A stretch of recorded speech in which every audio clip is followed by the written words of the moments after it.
Hello friends, நிவிஸ் கிச்சன்ல இன்னைக்கு நம்ம பார்க்க போறது சுக்குமல்லி காஃபி. இது கோல்டுக்கு குடிக்கலாம், அப்புறமா உங்களுக்கு டயர்ட்னஸா இருந்தாலும் இதை குடிக்கலாம். அதுக்கு முன்னாடி நீங்க நம்ம சேனலை சப்ஸ்கிரைப் பண்ணலனா கீழே இருக்க சப்ஸ்கிரைப் பட்டனை பிரஸ் பண்ணிக்கோங்க. இது செய்யறதுக்கு ஒரு பாத்திரத்துல 1 கிளாஸ் அளவுக்கு தண்ணி எடுத்திருக்கேன்.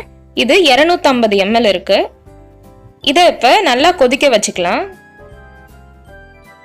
தண்ணி இந்த மாதிரி நல்லா கொதிச்சதுக்கு அப்புறமா 3 டேபிள் ஸ்பூன் மல்லியை சேர்த்துடலாம். இது கூடவே 1 டேபிள் ஸ்பூன் சுக்குத்தூள் சேர்த்துடலாம். அப்புறமா 1-2 இடிச்சு வச்ச மிளகு ஒரு 1/2 டீஸ்பூன் சேர்த்துக்கலாம்.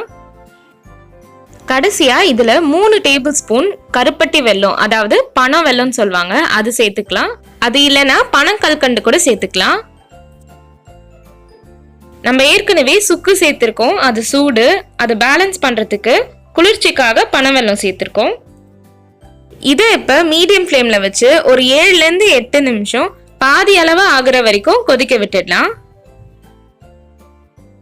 இது 7-8 நிமிஷம் நல்லா கொதிச்சிடுச்சு, பாதியா சுண்டிடுச்சு. இப்ப ஸ்டவ் ஆஃப் பண்ணிட்டு வடிகட்டிக்கலாம்.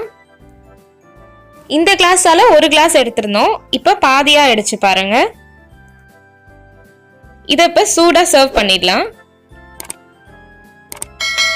சூடான ஹெல்த்தியான சுக்குமல்லி காஃபி ரெடி.